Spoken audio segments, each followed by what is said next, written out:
BJP की ओर रुख कर लेते हैं और हम बार बार इस बात की चर्चा करते हैं श्रीचंद जी कि छत्तीसगढ़ में संसाधन काफ़ी ज़्यादा हैं पर विकास यहाँ पर नहीं हो पाया। और जब राज्य बना था शुरू में तो ये कहा गया कि ये अमीर लोगों की गरीब धरती है, अब इसे अमीर बनाना है, कुछ प्रयास हो रहे हैं। आप लोग किस नियत और नीति के साथ काम कर रहे हैं जिससे कि हमारे प्रदेश के निवेश बढ़ें और यहाँ विकास की संभावनाएं बढ़ें?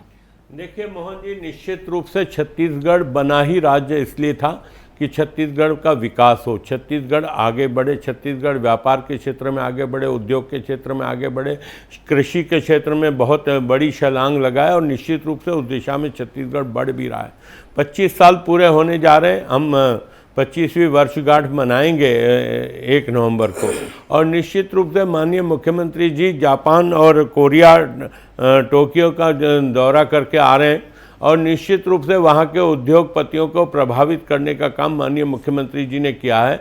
मैं शंकर भाई के इस बात से सहमत हूँ कि छत्तीसगढ़ में जहाँ फूड प्रोसेसिंग यूनिटों का बहुत ज़्यादा स्कोप है, यहाँ पे लोहा इंडस्ट्री से जुड़ा हुआ उद्योग यहाँ पे काफ़ी बड़े स्केल पे लग सकते हैं। देखिए, ऊर्जा के क्षेत्र में हमने बड़ी कामयाबी हासिल की। जब हम मध्य प्रदेश के साथ थे और छत्तीसगढ़ राज्य नहीं बना था तो यहाँ पे लगभग बिजली कटौती का प्रॉब्लम रहता था, उद्योगों को बिजली नहीं मिलती थी, बिजली की सप्लाई बहुत पुअर रहती थी। लेकिन जैसे ही छत्तीसगढ़ राज्य बना, क्योंकि छत्तीसगढ़ की बिजली का उपयोग मध्य प्रदेश में ज़्यादा होता था, लेकिन छत्तीसगढ़ बनने के बाद निश्चित रूप से बिजली की खपत भी बढ़ी यहाँ पे और उत्पादन भी बढ़ा और छत्तीसगढ़ की बिजली छत्तीसगढ़ के काम आई और छत्तीसगढ़ के बाहर अन्य राज्यों को भी काम आई।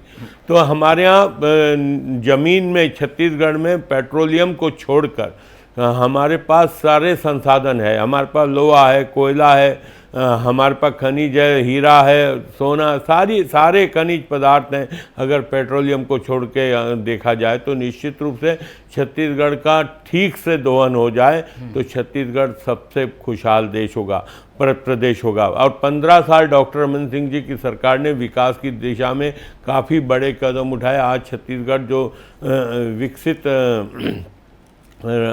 राज्यों में दिखता है, कहीं ना कहीं आगे जो स्कोप दिखता है, तो डॉक्टर रमन सिंह जी की सरकार में 15 साल मेहनत की हुई। 5 साल भूपेश बघेल जी की सरकार में छत्तीसगढ़ का बेड़ा गर्क हुआ। जो प्रगति चल रही थी वो नहीं हो पाई और अब विष्णुदेव साय जी की सरकार का जो प्रयास चल रहा है, निश्चित रूप से आने वाले समय में छत्तीसगढ़ के लिए सुखद वातावरण निर्मित होगा और रोजगार के अवसर बढ़ेंगे और उद्योग भी बढ़ेंगे। और जब उद्योग, एक बड़ा उद्योग आता है तो क्योंकि उसमें जो रॉ मटेरियल और जो अन्य चीज़ें लगती है उसके साथ साथ छोटे छोटे उद्योगों को प्रोत्साहन मिलता है और रोजगार के अवसर छत्तीसगढ़ में ज़्यादा से ज़्यादा उपलब्ध हो, यह प्रयास विष्णुदेव साय सरकार का है। और इनका 10 दिवसीय दौरा निश्चित रूप से सफल दौरा रहा है और आने वाले समय में छत्तीसगढ़ के लिए बड़े सुखद वातावरण होगा। ठीक है, तो ये कुछ ऐसी सोच है जो कि आने वाले समय में दिखाई देगी, लेकिन इसके लिए प्रयास हमें दिखाई देने लगे हैं।